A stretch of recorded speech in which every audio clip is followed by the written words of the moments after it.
करमाळ्याची शेतकऱ्यांच्या आर्थिक कणा समजली जाणारी श्री आदिनाथ सहकारी साखर कारखान्याच्या निवडणूक प्रक्रिया सुरू आहे. निवडणूक सुरू आहे. कालपर्यंत अर्ज 270 एवढ्या अर्ज उमेदवारीसाठी दाखल झाले होते. आता आज उद्या 2 दिवस शेवटचे अर्ज मागे घ्यायची तारीख आहे.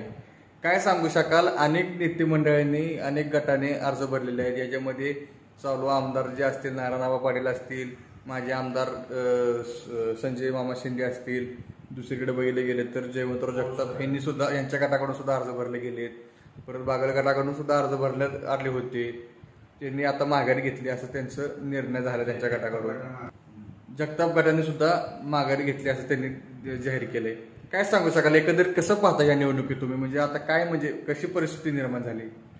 मी अण्णासाहेब विठ्ठल स्वप्नवर बळीराजा शेतकरी संघटना सोलापूर जिल्हा अध्यक्ष. आम्ही सुरुवातीपासूनच आदिनाथ ही बिनविरोध व्हावं अशी आमची भावना होती.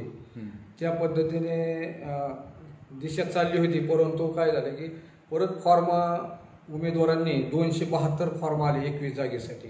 हा उच्चांकी ही झाला की बंद कारखान्याला सुद्धा एवढे उमेदवार झाले.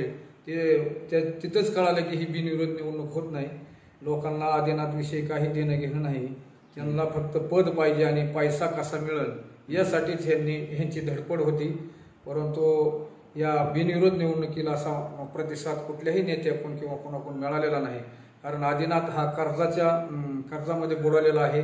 तो चालू होणं हे तालुक्याच्या दृष्टीने महत्त्वाचं आहे. कारखाना चालू झाला तरच शेतकऱ्यांची प्रगती होईल. नाहीतर बाहेरचे कारखाने ऊस नेतात आणि शेतकऱ्यांना वर्ष बिल देत नाहीत. शेतकऱ्यांची पिळवणूक करतात. परत ऊस तोडी कामगार, मुकदम, परत वाहन मालक हे सुद्धा शेतकऱ्याकडून खड्डा किंवा असे जास्त पैसे घेतले जातात. त्याच्यामुळे आदिनाथ कारखाना सुरळीत चालू होणे हीच तालुक्यातील जनतेची अपेक्षा आहे. परंतु या नेते मंडळींनी इतकं कारखान्याचं वाटोळं केलेलं आहे.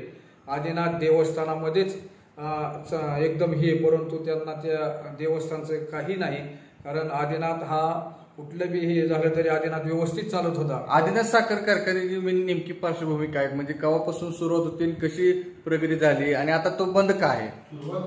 सुरुवात संस्थापक कुणी उभा केला कारखाना? शंकरराव सहकार महर्षी शंकरराव मोहिते पाटील, कर्मयोगी गोविंद बापू पाटील यांच्या माध्यमातून आदिनाथची मूर्त मिळवण्यात आली. आणि कर्मयोगी गोविंद बापू पाटील यांनी आदिनाथ उभा राहण्यासाठी सोलापूर असेल, पुणे असेल, दिल्ली असेल, मुंबई असेल इथं वाऱ्या करून त्यांनी सतत पाठपुरावा करून जवळजवळ 23 वर्ष पायात चप्पल घातली नाही. त्यांनी या कारखान्यासाठी मोठा त्याग केला आहे. परंतु त्यांना सुद्धा या सत्ताधारी व या मंडळींनी त्यांना सुद्धा बाजूला काढलं आणि कर्मयोगी गोविंद बापू पाटलांना उगा थोडा काळ तिथं सत्ता मिळाली. परंतु त्यांनी एकदम व्यवस्थित कारभार केला, तालुक्याच्या हिताचा कारभार केला. परंतु ह्या जे सत्ताधारी मंडळी यांनी कारखान्याचं वाटोळं केलं आणि शेतकऱ्यांच्या अन्नात माती मिसळण्याचं काम या सत्ताधारी मंडळींनी. गेले दोन सीझन कारखाना बंद होता. शेतकऱ्यांना इतर इथल्या तालुक्यातल्या करमाळा तालुक्यातल्या शेतकऱ्यांना बाहेर ऊस घालवा लागला. काय कारण असं केलं आणि कारखाना का बंद होता? म्हणजे 2 सीझन त्याच्यामध्ये ह्या कारखान्यावर प्रशासन जे म्हणजे सत्ताधारी मंडळी होती यांच्याकडून होते सत्ताधारी बागल गट होता. त्यांनी व्यवस्थित व्यवस्थापन न केल्यामुळे कारखान्याचं मोठं नुकसान झालं. ज्या वेळेला संतोष पाटील चेअरमन होते त्या टायमाला कारखाना चांगला चालला.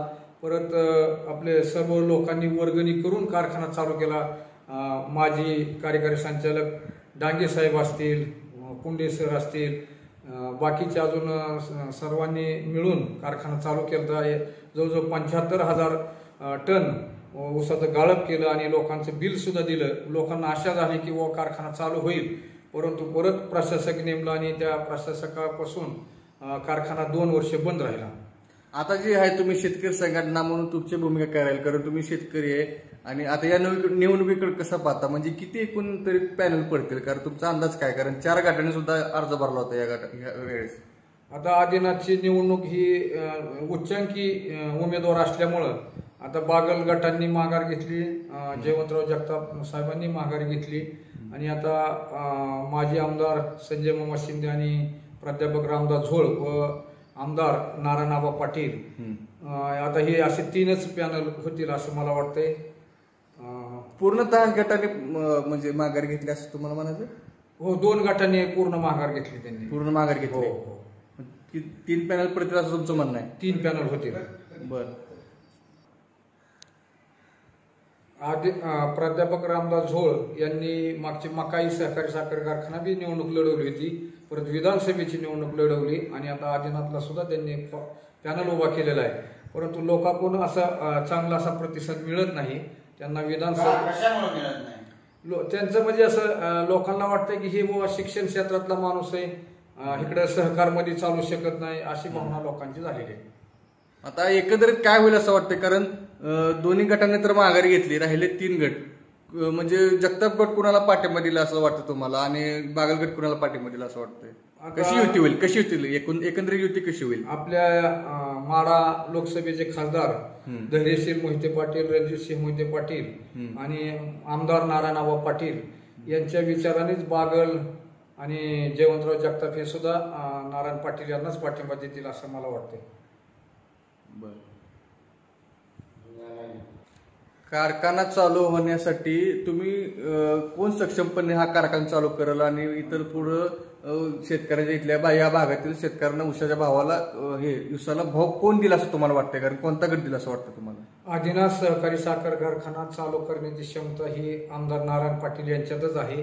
कारण त्यांचे वडील कर्मयोगी गोविंदबापू पाटील यांनी 23 वर्षे पायात चप्पल घातली नाही.